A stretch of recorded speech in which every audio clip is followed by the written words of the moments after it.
Membership in the corporation known as All Saints Episcopal Church. A communicant in good standing. And this is how we define a communicant in good standing. Regular in worship, active in the life of the parish, and a contributor of record the preceding year. Those are the criteria as outlined in our bylaws for a communicant in good standing.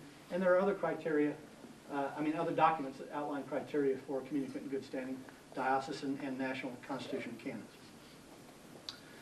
A qualified voter at the annual parish meeting is defined as someone who's 16 years of age and older, who is confirmed and a communicant in good standing, which means regular in worship, active in the life of the parish, and a contributor of record, financial contributor of record in the preceding year. So those are the qualifications to vote at the annual parish meeting, which is part of the registration or pre-registration process, is to determine who is in fact a qualified voter. And if you don't meet those criteria, then you're not a qualified voter. All right.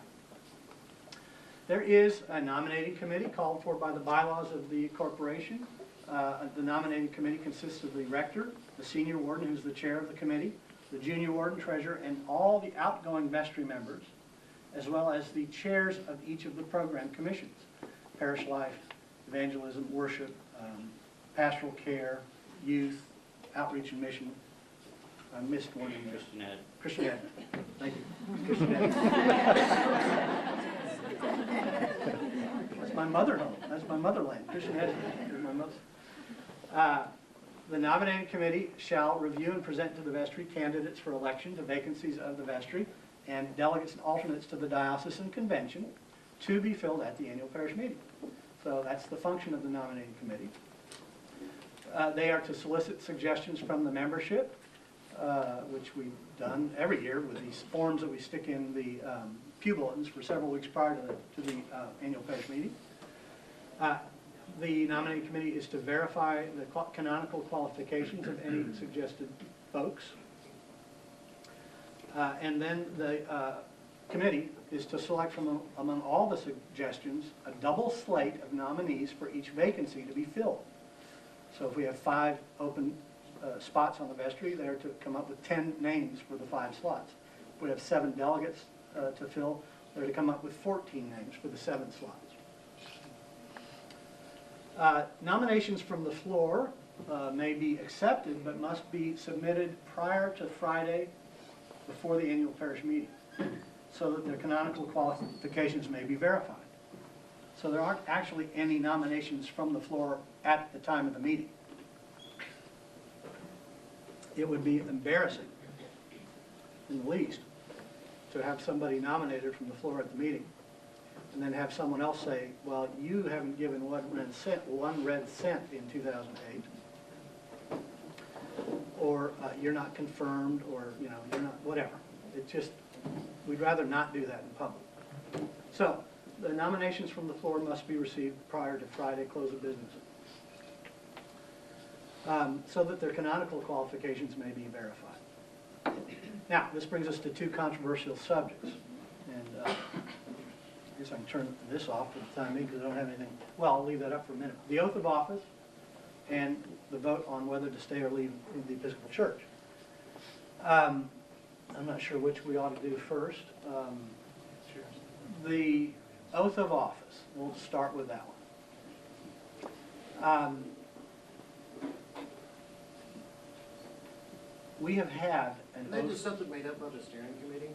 Is this something made up by the steering committee? The steering committee meaning the steering committee of North Texas? Yeah. Steering committee. No, I'd say it was not. Right? Yeah, we didn't make, or they didn't make that oath up. The oath itself, the bold part at the bottom of the questionnaire that we sent out to people, that bolded part, which I don't have in front of me, but I could find because it's in the prayer book, actually. Here's the prayer book. It's in that section of the prayer book when the Episcopal Church, that means you, ordain somebody to ministry.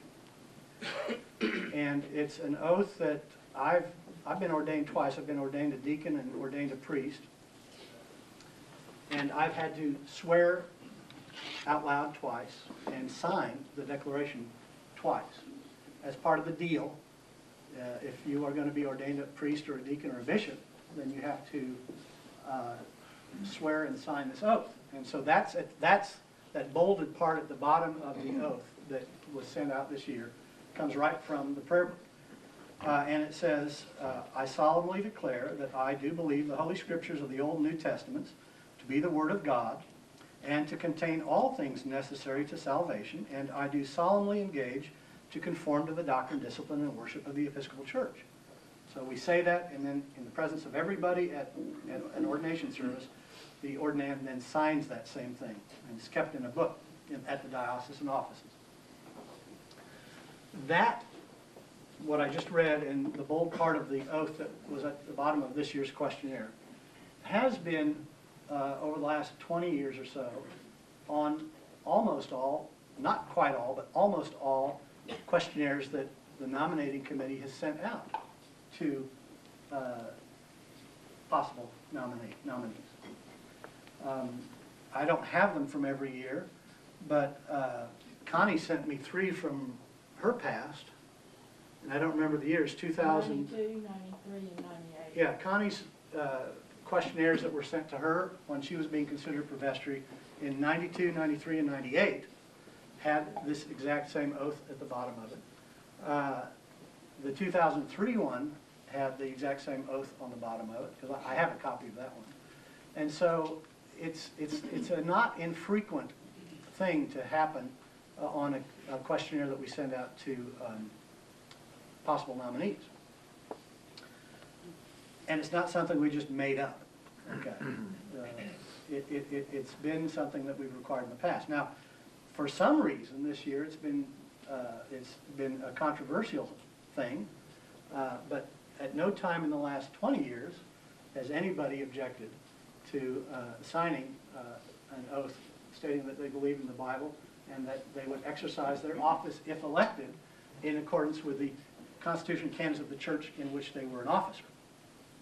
But this year, it seems that it's more of a controversial thing to ask somebody to who's being considered for office in an Episcopal institution to avow that they would support the bylaws, Constitution, and canons of the institution that they were being asked to serve in. So we've done it in the past. We haven't made it up. I think it's, unless you've just missed what's been going on in the last year, it's particularly necessary in this atmosphere to make sure that those people that are in fiduciary positions, are trustees of an Episcopal institution, say up front that they are willing to support the laws of the institution that they're trustees of. And that's not an unusual thing to ask out there. I'm not a member of a lot of boards, and some of you may be members of different boards out there, but it's quite common to ask for board members, trustee members, to swear their loyalty to the board and to the institution that they are serving prior to their being elected. And there's usually some provision that if they fail to be loyal to the institution to which they're elected, that they either resign or are removed. That's not uncommon.